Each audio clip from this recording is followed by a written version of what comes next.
a paz do Senhor. Oportunidade de afastar espíritos que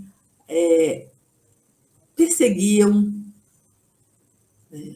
algumas pessoas e que sofriam com isso, né? E que Jesus, com a sua autoridade e com seu amor infinito, e por ser reconhecido essa fortaleza, né? Eles foram expulsos daqueles corpos, não é? E isso eram espíritos, mas só que as demais religiões já os encaram como demônios, né? Então, a gente vai ver que esse intercâmbio há mais intercâmbio, na realidade, entre os seres desencarnados e os encarnados do que se imagina, né? Na intuição, na orientação, né? Ou mesmo naqueles que, quando a gente baixa a nossa guarda, nos sentimos perseguidos por aqueles que nós machucamos realmente, né? Então, é importante a gente manter a nossa mente no sentido de pedir ajuda sempre e proteção ao Pai para a nossa melhoria, mostrando, inclusive, aqueles a quem fizemos mal em outras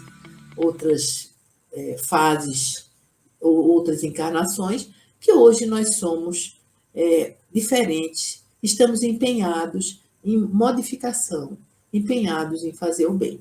Não é? Agora, é lógico que a gente vê nessa passagem do Tabor que o intercâmbio entre os mundos existe, não tem como negá-lo, né? Tá? Então, para mim, é extremamente importante que isso fique assegurado dentro de nós, né? Para a gente saber que temos os anjos que nos guardam, que nos cuidam, né? Tá? Ou aquelas pessoas que partiram antes de nós, que são fontes do nosso amor, né? Que temos relações afetivas com eles, eles permanecem conosco, nos auxiliando, nos amparando, nos recepcionando quando nós voltarmos, né? Então, só isso já dá uma sensação maravilhosa, né? E segura de que não estamos sós, né? Então, esse é meu pensamento a respeito daquela passagem do Tabor. Eu só queria acrescentar um detalhe, é um perigo quando eu começo assim. Porque quando a Elizabeth se refere que aquelas pessoas, e Jesus com a autoridade dele, que perante ele todos os joelhos se dobram, isso, nos céus e na terra, tá? Ele os afastava. Isso. Ele os afastava.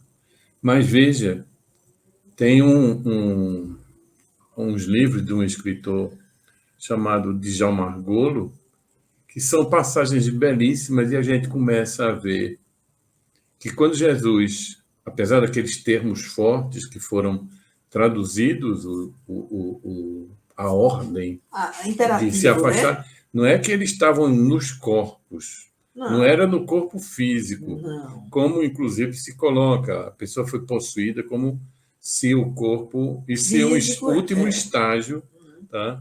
Mas o estágio mais próximo, mais normal, vamos dizer assim, mais comum seria a interferência mental, né? Uma sugestão, você ter determinadas vontades já fora da tua questão, como um viciado. Tá? Eu estou viciado, estou com um problema no fígado, mas eu não consigo resistir ao meu vício, vamos dizer assim. E racionalmente você eu não posso fazer isso que eu estou me matando, né? E aí você ouve. Então é isso aí. E quando Jesus intercede amorosamente, todo amor, toda bondade, ele não coloca espírito imundo para se afastar, como fala. Já o Margot mostra muito bem. Ele mostra que está sendo estendido uma mão para aquele indivíduo também, aquele espírito também é um irmão nosso, É claro. aquele que está perseguindo. Não é tá?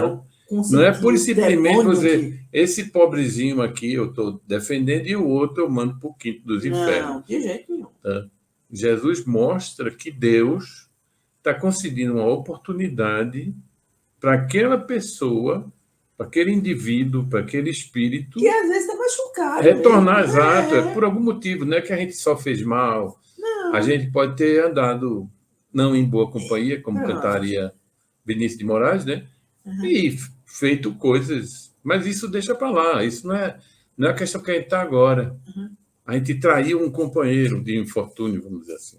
Então veja, Tá é chateado. só essa colocação, senão eu vou continuar falando aqui. E aí Tá? vamos para o Evangelho. Mas é muito pertinente esse texto com justamente o que vem agora. Porque eu também confesso a vocês aí que a gente vai se perdendo. É muito caminho, é muito interessante quando a gente começa a abrir essas janelas, né? E refletir sobre elas.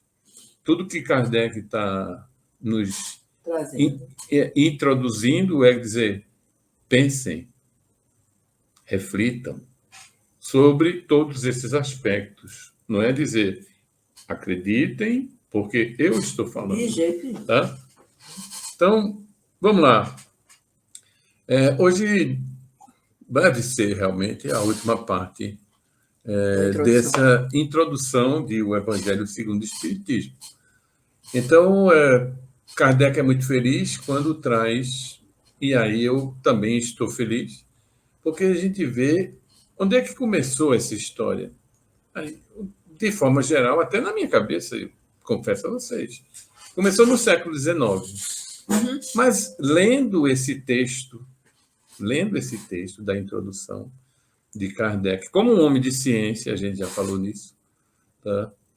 Ele remete, com essa primeira introdução aqui, né? Em princípio, eu já tinha até falado, Jesus é o grande iniciador do Espiritismo. Jesus de Nazaré, o Cristo de Deus. Com todas as práticas que hoje tem uma prática mediúnica relatada na Bíblia, né? Mas aí eu quero me corrigir justamente por isso. Tá? Quando ele traz essa lembrança, Kardec traz esse registro, tá? De Sócrates e Platão como justamente precursores do cristianismo e do espiritismo. E aí a leitura se torna interessante porque, vendo como um todo, a primeira coisa que a gente começa a ver é o seguinte, tá? As ideias, principalmente aquelas ideias que revolucionaram a humanidade, elas não chegam como um meteorito caindo sobre a Terra e dizimando uma população. Deus nos tem um respeito, uma paciência divina. E aí ele começa a semear, né? Como ele sempre Quando fala, né? o nosso, exato, quando eu digo nosso é da humanidade, né? Tá? O nosso solo está já apto a justamente dar mais um passo, abrir mais os olhos, enxergar mais a natureza, a realidade, a vida, né? Tá? Então, veja, esses ensinamentos vão chegando e aí, hoje eu vejo, não chegaram tudo no século XIX, tá? Veio paulatinamente. Então, começa com os gregos.